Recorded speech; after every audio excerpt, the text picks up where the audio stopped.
very wise things. So I just want to start off by showing a short. The video itself, I think, is 12 or 18 minutes. We're going to watch the first 3. Let's see if I can do this. Performance anxiety.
Captain Swenson was recognized for running into live fire to rescue the wounded and pull out the dead. One of the people he rescued was a sergeant, and he and a comrade were making their way to a medevac helicopter. And what was remarkable about this day, by sheer coincidence, one of the medevac medics happened to have a GoPro camera on his helmet and captured the whole scene on camera. It shows Captain Swenson and his comrade bringing this wounded soldier who received a gunshot to the neck. They put him in the helicopter, and then you see Captain Swenson bend over and give him a kiss before he turns around to rescue more. I saw this, and I thought to myself, where do people like that come from? What is that? That is some deep, deep emotion when you would want to do that. There's a love there. And I want to know, why is it that I don't have people that I work with like that? You know, in the military, they give medals to people who are willing to sacrifice themselves that others may gain. In business, we give bonuses to people who are willing to sacrifice others so that we may gain. Right? So I asked myself, where do people like this come from? And my initial conclusion was that they're just better people. That's why they're attracted to the military. These better people are attracted to this concept of service. But that's completely wrong. What I learned is that it's the environment. And if you get the environment right, every single one of us has the capacity to do these remarkable things. And more importantly, others have that capacity too. I've had the great honor of getting to meet some of these who we would call heroes, put themselves and put their lives at risk to save others. And I asked them, why would you do it? Why did you do it? And they all say the same thing. Because they would have done it for me. It's this deep sense of trust and cooperation. So trust and cooperation are really important here. The problem with concepts of trust and cooperation is that they are feelings, they're not instructions. I can't simply say to you, trust me, and you will. I can't simply instruct two people to cooperate and they will. It's not how it works. It's a feeling. So where does that feeling come from? If you go back 50,000 years to the Paleolithic era, the early days of Homo sapien. We'll go back in time. So what did he say that kind of hit you?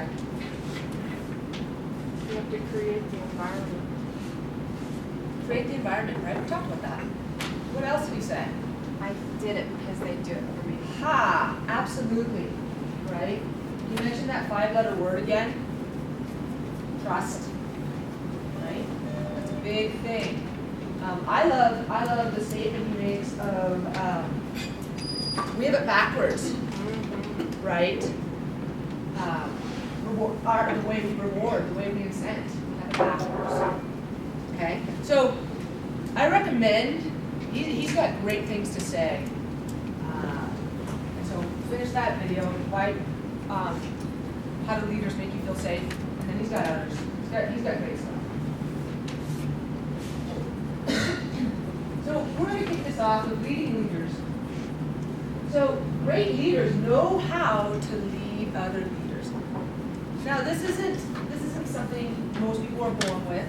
Again, it takes practice, right? But that's what you see. Great leaders, they have leaders that surpass them and move on. That's a great leader. You see that. We've all seen that. So I want you to think about this. What impact did your leaders, it doesn't have to be here or previous, team coaches, whoever it might be, have on you or even other leaders that were around them? Were those leaders inspired to achieve ambitious goals? So thinking of you, were you inspired to achieve goals, high goals?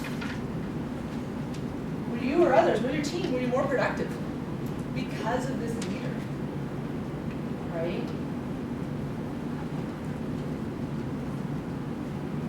So this goes into the coaching, right? Did they help leaders understand their own unique leadership talents? This goes into, we talked about it this morning, Chris talked about it, understanding traits, looking at these things. How to maximize risk taking. Taking risk is okay. These are okay things to do. And then there's implement their own vision as leaders. So as leaders, as people on teams today, do you have your own vision and goals? Do they align with maybe what the team has? Do they align with the company? I mean, or even outside. Were you ever on a sports team? What was your goal? What was your vision?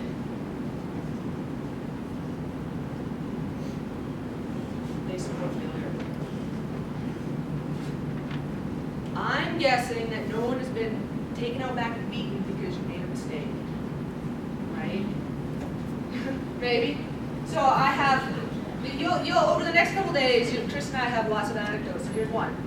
So I came from a digital media company. My first 3 weeks there, anyone who's done anything in regex, I learned the hard way. Drop it in here, we use red line, and it doesn't have spaces. I put a space in regex, and I brought down 80 newspapers across the country. They're all serving off of Oppenheimer, right? So it's all cached stuff. I didn't get fired. What I did do is I said, and actually this is how I met my future husband, my current husband, I should say, because he worked there, and he was in charge of the servers. The next one, I didn't meet him yet. This one's working so far. But I went, and he, because he asked questions, and I was like, I think that might have been me. Right? I didn't get fired. I didn't get in trouble. I got teased. That's okay. But I never made that mistake again, ever. But I had leadership. They supported me. You're learning. It's okay to make mistakes. We fixed it. You owned it. We're moving on. Right? So that was 10 years ago. Whatever it was. How leaders act. Do you have this? Does your titles matter? I don't even know. Yeah, my title is Agile Coach. I don't even know what my title was. My last company was Director of Stuff. I don't know what it was. It didn't matter to me, right? I just needed the biggest thinkers in the room. I know for a fact I'm not the smartest person. The collective intelligence is the smartest group, right? And being a good leader and understanding that, that's what you need to do. Leaders ask why not instead of just why. Why? Well, that's disheartening. Why? Right? Rather than we talk about powerful questions, probing questions. Leaders dream big. You don't have dreams so big that you want them with your whole being, dreams so big that nothing will stand in the way, then as a leader you're dead. If you're just skating by, how are you helping personal growth, whether it's your own or team? My first instinct is to not just do what I'm told. Oh, that's me. I do what I think is right for the business. Right? If you see a gap, let's fill it. How do we fill that gap? And then, here comes another anecdote, so get ready. So as a leader, you have not failed if you have not held on to your leader. Okay? way, let them shine, break rules, create within reason, but create disruptive and profitable breakthroughs. And then help their peers get over feeling threatened. I think Allie brought it up earlier, right, of that threatening feeling of other people having success, right, and having gains like that.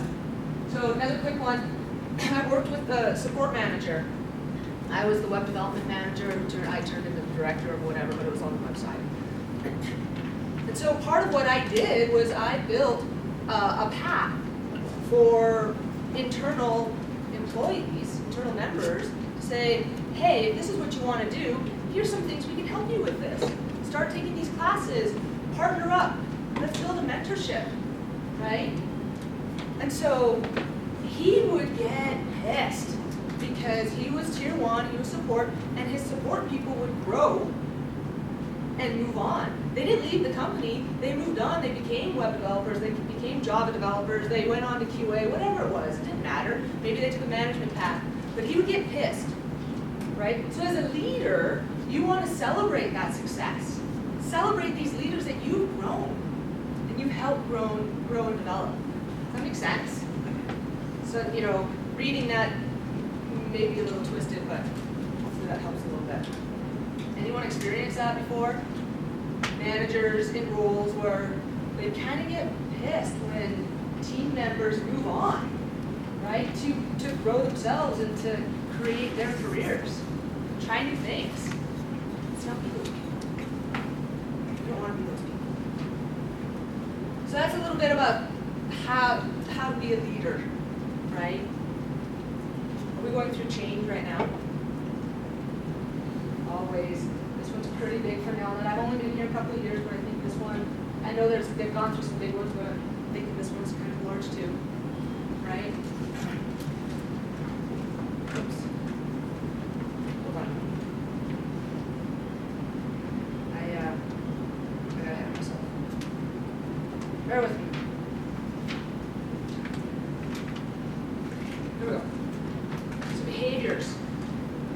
Right? So coaching matters more. What does that mean? What does that mean that coaching matters more as a leader? Teach.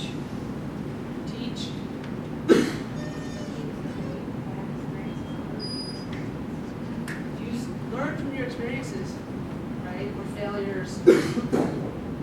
What else? Right? What's that? The fishing one? Teaching how to fish? Eats for life, or catch fish, eats for air, whatever. You get the picture, right? So coaching matters more. So being a mentor.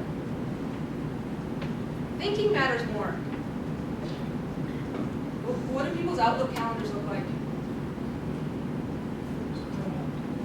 Right? They look like crap. How are you expected to strategize and to think if you're running from meeting to meeting? Right? Prioritization. That's what that means. Thinking matters more. Don't run from meeting to meeting. Your example matters more.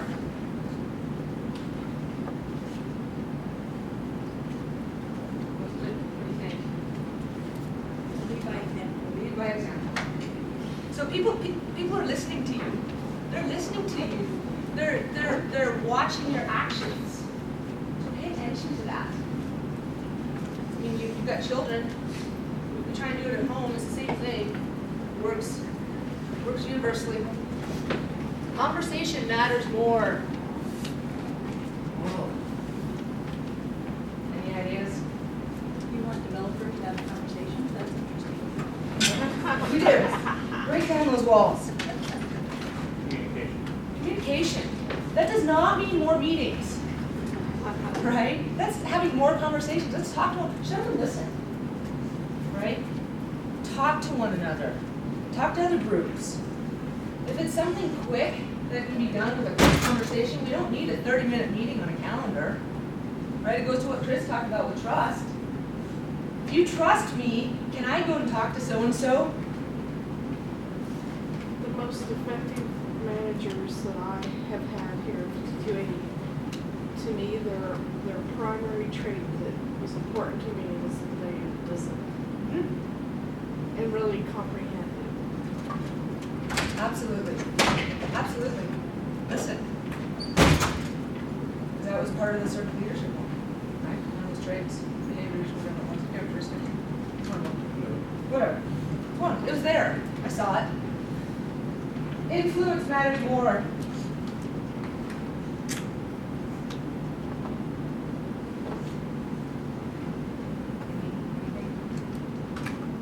Influence. Kind of goes. Impression you're making. I'm sorry. Kind of impression you're making. Absolutely. So, as humans, we generally look for people to help influence us. I mean, that's just natural, right? So pay attention. So these are all things, these are behaviors that as leaders, and I want to emphasize this isn't just title specific. This is anybody. And this is at home, and this is if you're coaching, if you're on a team, if you're a parent or an aunt or an uncle, whatever it might be. It doesn't matter. These are things that are all transferable. So here's just some quick actions. I love this. The problem with many organizations, and especially the ones that are failing, is that they tend to be overmanaged and underled. Exactly. Oh, I love that one. Not enough chiefs. I mean, too many chiefs and not enough Indians. Sorry. I guess I totally screwed up. Right? That's what we're here, that's what we're talking about this morning. We're talking about leading and being a leader.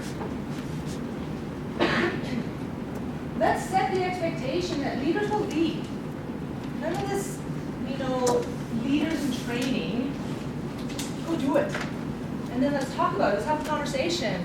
Let's, what did you learn? What can we try differently? Because maybe I can learn from what you're doing by just doing it. Stop waiting for people to tell you what to do. Right? It goes to that gap. If you see a gap, I mean, you don't have to come up with this monster plan, but say, hey, I believe there's something here. Rather than sitting down and going, okay, waiting for your leader or waiting for someone to come in and say, here's the next task, here's the next opportunity. Creating the opportunity for leaders to develop vision for the future. Right? Let's talk to our teams. Let's talk to anybody. What does the future hold? Let go of control. That's a tough one. Right? Because a lot of times, control is tied with management, with being a leader, and it's tough. It's tough. But understanding, it goes to the delegation board, wherever Chris is, that he talked about and he showed. It goes to that of, hey, where can we work together? Because I'll be honest, I don't want to hold it all anyways. I love to share information and work myself right out of a job. Support decisions. The only failure you need to worry about is the failure to do something. So if you're doing nothing, that's what you need to worry about. Do something. Even if it's small. Even if it's, just for you or, as a post-it on a wall, do something. Right? You guys are doing that. Thank you for being here. Leading through change. Taxes and death. The only two guarantees in life. Right? But we know in business, not just here, everywhere I've been, all of you too, change will happen. Like I said earlier, it probably already has. Something has changed already this morning from when you stepped into this room. This is a hunch. I'm guessing for somebody something changed. Organizations that dominate the market, competition, have leaders who know how to lead through change. Okay, and we'll walk into that. I want to show a quick video that Adobe has put together, which I like. So hopefully you will too.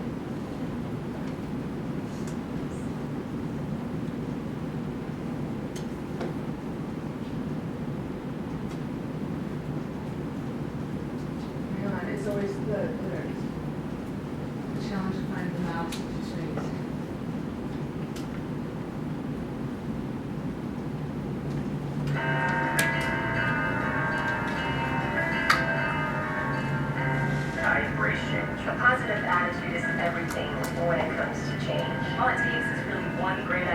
to be implemented, and you are an agent of change. In program management, being a change agent is essential. We have to be the first ones to understand the change and embrace that change and help everyone around us embrace the change as well. When the changes on the consulting team started taking place, I had this opportunity to lead my own change, and that's when I sought out this role in the Center of Excellence.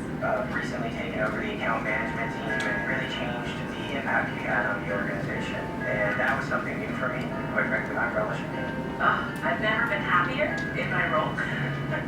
That's the reward. One of the most challenging pieces is the buy-in. So the teams do really need to understand why the change is necessary. They need to rally around it. They need to feel some ownership of it in order for the change to be effective. The most important thing that a leader can do while leading through change is to be transparent. What does success look like after this change takes place, during this change is taking place? What can your team expect from this change? The only thing in life that's constant is change, whether that's here at Adobe or outside of Adobe. Those that take risks, calculated risks, are the ones that are going to change how we do business. People who are more open and more communicative by nature will be, adapting to change more easily. We have to encourage people to ask for help. It involves a lot of careful listening. It involves open-ended questions, not talking much at all yourself. They have to know that you completely support them. They need to take risks, and it's okay to fail. Lean into that change and be willing to take those risks, because the risks are sometimes really worth the rewards. What's some nuggets out of that one?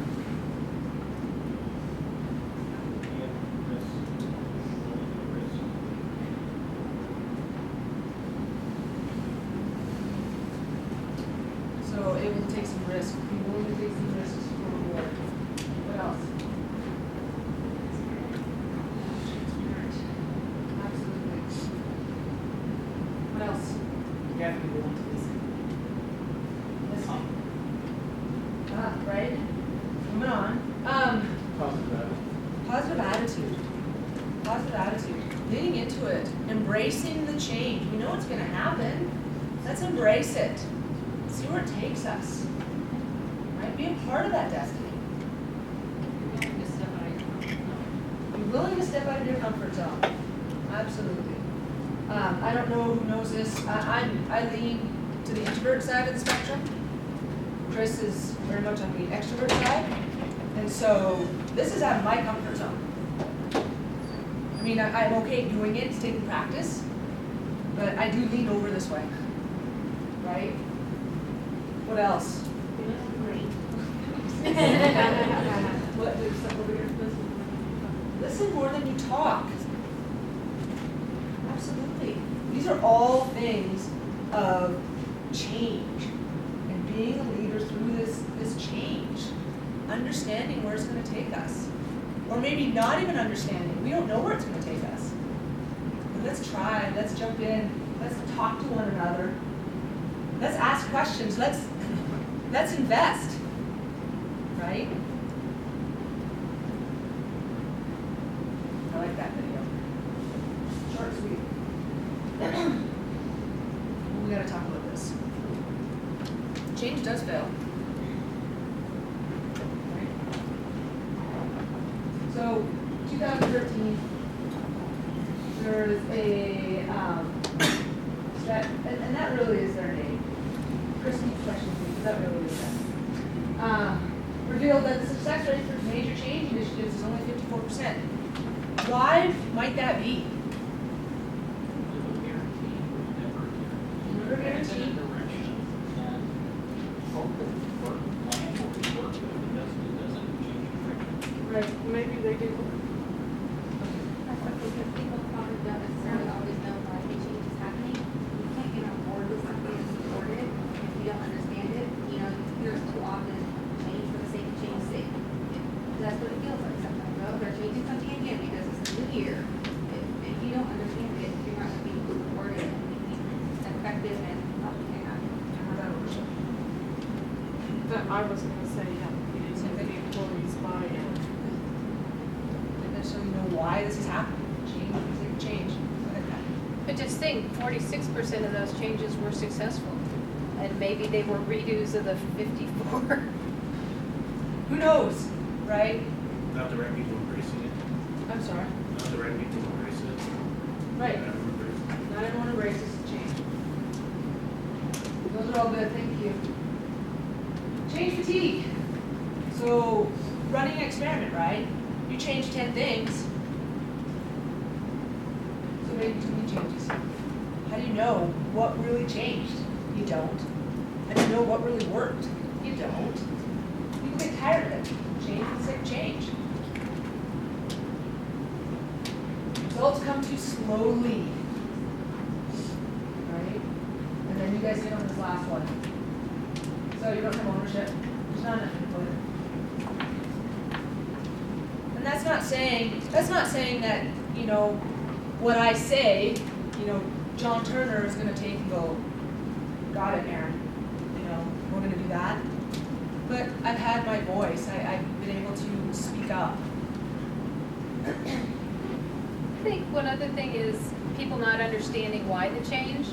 And maybe if people understood why, the why behind it, they'd be willing to come up with maybe better ways of making the change than what was suggested by other people. Absolutely. Absolutely. It takes me, I'm not quick on my feet. I was never a sprinter, but then I actually, even reacting in sessions, in meetings, when people are talking about stuff, I don't tend to react, say like Chris does. Chris, my brain works differently. A lot of times it takes me 30 minutes, an hour, half a day, you know, I sleep on it. It's the same thing, right? So here's just some strategies for leading to change, which is in our face today. So stay purpose driven. Do we know why we're doing this change? Right? Leverage the strengths from existing culture. We don't need to just scrap it and say, hey, we're making this change. Forget everything you did yesterday and this morning, this afternoon, we're doing it this way. Bring people together in a collaborative manner.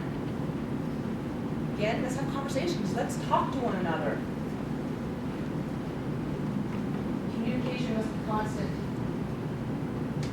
So we have to keep pushing, right? Even as we go through change today, if we haven't heard about what's going on, and maybe there is no news, ask the question. And also, if I ask Marcy, say, hey Marcy, I haven't heard anything about GreatNet in like 2 weeks. What's happening?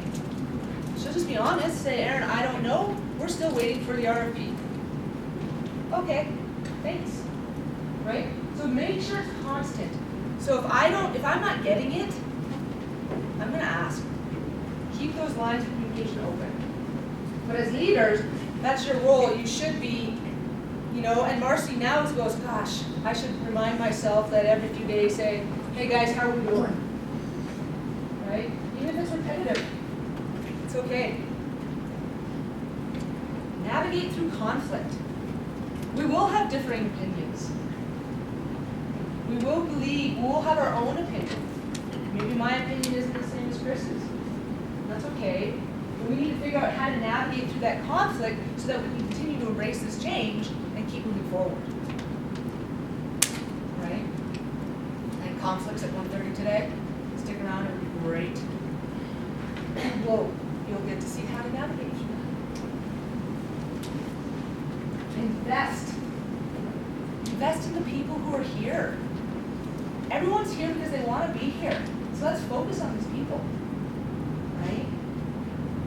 If I didn't want to be here, I wouldn't. See ya. I got other stuff to do. Most important people are the ones that work with you and are expected to carry out the vision. That's us, guys. Right? That's us. That's this organization. Protect people. Again, if you make a mistake, you bring down 80 websites. People aren't getting their news at a, snap of their fingers. It's okay. We make mistakes. We protect them. Watch out for them. Find your informal leaders. What do you think that means? Find the people that are on board and want to help everybody else get there. absolutely.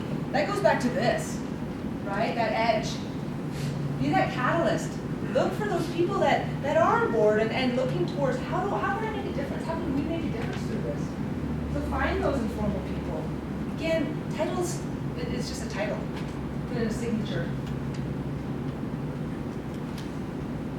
Persist until you succeed. How many times have we just given up? This change, I can't do this. I can't do it again, or we'll never get there. Right? Well, let's keep persisting. Let's take a look. Maybe we need to negotiate. Maybe we need to make a pivot. That's okay. Detailed plan will get you so far. Because we're building widgets. Everything's the same day in and day out. Right? What do you know today? What do you know today? What can you look at what happened and maybe base some assumptions on, thinking for the future?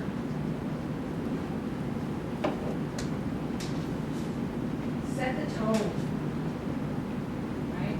Those behaviors, coaching, thinking, right? Act, the way you act, influencing.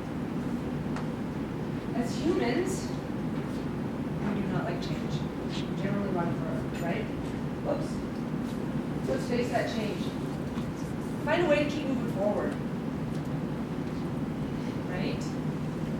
How is that? Finding those informal leaders, open and honest communication, trusting one another, navigating through conflict.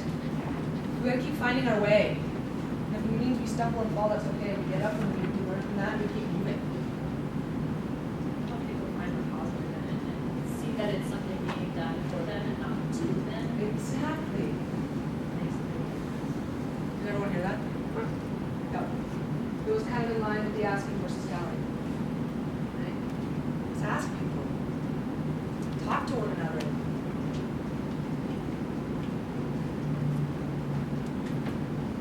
So actions and behaviors is behaviors. You guys remember? Shucks now. Since we're closed, we talked about it. Listen. Responsibility. Persuasion. Having clear goals, vision, communicating that, right? Being transparent, being vulnerable. These are all things of good leaders, guys.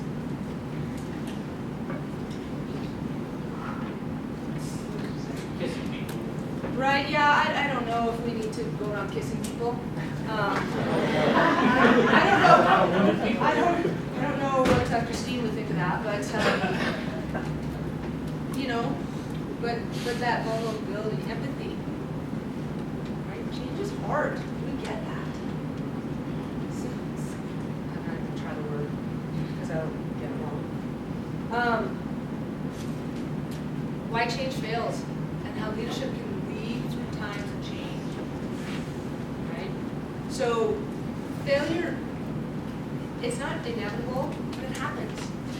We need to understand why. Learn from it. Continue to lead. Continue to grow our people. Grow yourself. What does it mean? I know Chris mentioned the delegation board. This is a great tool, right? It's in line with, what's that other tool, Chris, or maybe anybody else in the room might know? The 4 letters. What is it? We just talked about it. Whatever. I'll leave it on the wall when I think of it. It's a responsibility thing. Chris, you're asking Chris about responsibility. It's okay. It's okay. But anyways, there's lots of tools out there that essentially do the same thing. Is really the bottom line of that. It's just understanding your audience and what works for you guys. Right? So if you are using a tool, something like this, make sure it's transparent. Make sure it's visible to all for all to see. Collective ownership. You know, wouldn't it be awesome to have on a team of 7 people to have 7 leaders?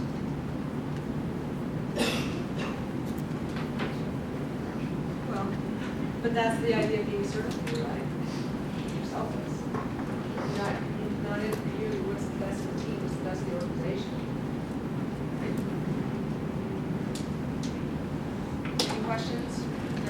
about be a leader? So, are you saying that in other methodologies, there are no room for leaders? I guess No. I'm misunderstanding the connection between needing to be a leader and agile methodologies.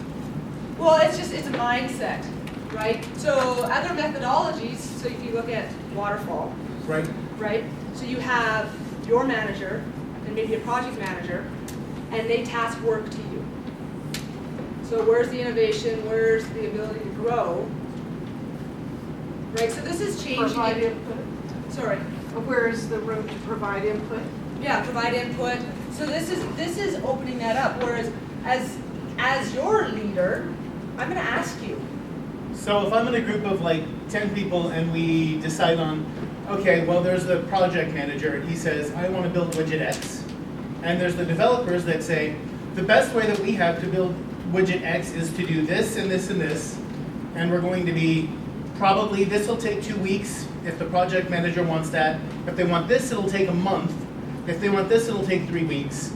It's up to the project manager to get the stakeholders and to find out what the best method is. And then for us to plan out in doing it, right? We all had a say. We all were talking about which would be the best. We all were able to use our skills to say, well, you know, because I do this, I know these things. Because I do this, I know these other things. So this is probably the best way to do it. That's agile, because we're all being leaders. We're all being able to speak to a group. We're all being able to communicate. But it still comes down to, you know, the manager saying, well, as long as it's done by September 15th, I don't care.